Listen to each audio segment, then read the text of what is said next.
आराध्य आपल्या समोर हा लहान मुलगा उभा आहे. बेटा तू कितवीला आहेस? तिसरीला आहे. आणि तू आता काय स्पीच देणार आहेस? Babasaheb very good. एकदा जोरदार टाळ्या आदित्यसाठी पहिल्या खणखणीत होऊ द्या. मित्रांनो तुमच्या टाळ्या हिम्मत वाढवतात है ना. डॉक्टर बाबासाहेब आंबेडकरांवर एक सुंदर स्पीच आपला आदित्य देतोय. तुम्ही कान देऊन लक्ष देऊन ऐका. इकडे तिकडे बघू नका. हा काय बोलतो ते ऐका. ज्यांच्यामुळे लाखो घरांचा उद्धार झाला, दिनदुबळ्यांना जगण्याचा अधिकार मिळाला, अभिवादन त्या महामानवाला ज्यांनी संविधान रूपी समानतेचा अधिकार दिला.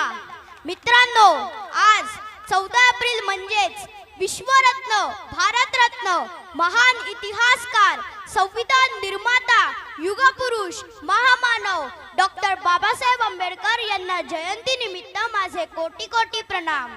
अंधारच होता ज्यांच्या नशिबी त्यांना प्रकाशाचं दान दिलं, अंधारच होता ज्यांच्या नशिबी त्यांना प्रकाशाचं दान दिलं. तुमचे मानावे किती उपकार बाबासाहेब, तुम्हीच देशाला संविधानही दिलं.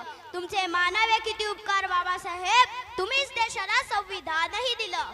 स्वतंत्र भारताचे पहिले कायदा मंत्री, भारतीय संविधानाचे जनक, दीनदलितांच्या जीवनाला जखडलेल्या गुलामगिरीच्या शृंखला तोडणारा महायोद्धा, उपेक्षितांच्या जीवनामध्ये अस्मितेची ज्योत पेटवणारा प्रकाश सूर्य, तसेच स्वतःच्या अलौकिक विद्वत्तेचा वापर समाजहितासाठी करणारा पहिला महामानव म्हणजेच डॉक्टर बाबासाहेब आंबेडकर. डॉक्टर बाबासाहेब आंबेडकर यांचा जन्म 14 एप्रिल 1891 रोजी मध्य प्रदेशातील महू या गावी झाला. त्यांच्या आईचे नाव भीमाबाई व वडिलांचे नाव रामजी होते. डॉक्टर बाबासाहेब आंबेडकर हे लहानपणापासूनच खूप हुशार व महत्वाकांक्षी होते. शालेय शिक्षण घेताना त्यांना अस्पृश्य म्हणून मानहानी स्वीकारावी लागली, पण ते मुळीच खचले नाही. त्यांनी दीनदलितांचा उद्धार हे जीवनाचे अंतिम ध्येय ठेवले. भीमरावांनी आपले उच्च शिक्षण बडोदा सरकारची शिष्यवृत्ती घेऊन अमेरिकेतल्या कोलंबिया विद्यापीठातून आणि लंडन विद्यापीठातून घेतले. नंतर ते मायदेशी परत आले. त्यांनी आपल्या बांधवांना शिका, संघटित व्हा आणि संघर्ष करा असा संदेश दिला.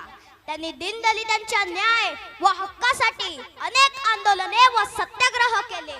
स्त्री शिक्षणाचा सदैव पुरस्कार केला. अभिमान आम्हाला आमच्या संविधानाचा, समता, स्वातंत्र्य, न्याय आणि बंधुत्वाचा. जगातील सर्वात मोठे लिखित संविधान तयार करण्यासाठी डॉक्टर बाबासाहेब आंबेडकरांनी 2 वर्ष 11 महिने 18 दिवस अथक परिश्रम घेतले व अलौकिक अनमोल असे संविधान 26 नोव्हेंबर 1949 रोजी भारतास अर्पण केले. या संविधानाने देशातील सर्वसामान्य जनतेला मूलभूत हक्क प्रदान केले आहेत. बाबासाहेबांचे अनमोल विचार आजही आपल्याला प्रेरणा देतात. ते म्हणतात, या जगामध्ये स्वाभिमानाने जगायला शिका. लक्षात ठेवा, जे संघर्ष करतात तेच यशस्वी होतात. बाबासाहेब नेहमी म्हणत आलेत की मला माणसांच्या सहवासापेक्षा पुस्तकांचा सहवास छान वाटतो. बाबासाहेबांचं आयुष्य एका शब्दात सांगायचं म्हटलं तर तो शब्द म्हणजे संघर्ष. संघर्ष शिक्षणासाठीचा, संघर्ष सन्मानासाठीचा, संघर्ष जागृतीचा आणि संघर्ष संविधान निर्मितीचा. क्रांतीच्या, परिवर्तनाच्या आणि सुधारणेच्या वाटेवर चालणाऱ्या प्रत्येकासाठी बाबासाहेबांचा हा संघर्ष प्रेरणा देत राहील. चला तर मित्रांनो, आजच्या या पवित्र दिनी या प्रज्ञासूर्याला आठवताना त्यांच्या स्वप्नातील देश घडवण्याचा प्रयत्न करूयात. न्याय, समता आणि बंधुता यावर विश्वास असणाऱ्या समाजाची निर्मिती करू. तीच बाबासाहेब आंबेडकरांना खरी श्रद्धांजली असेल असे मला वाटते. धन्यवाद. आराध्य कोण आले तुझ्यावर? तुझी मम्मी आली का? पप्पा कुठे? जरा वरती आहे मंचावर. क्या बात आहे, तुमचा मुलगा आहे. वा, अगदी तुमच्यावरच गेलाय. मम्मीने आली? ओके, हरकत नाही. आदित्य काय सुंदर आराध्य, तू खूप सुंदर असं स्पीच दिलेलं आहेस. हे अशा सुक्या सुक्या टाळ्यांनी मजाने हात वरती करून जोरदार टाळ्या वाजवा आराध्यासाठी. आराध्य मुकेश शेवाळे साहेब तुला सन्मानित करणार आहेत. पहिलं ह्याला आराध्याला आपण सन्मानित करूया.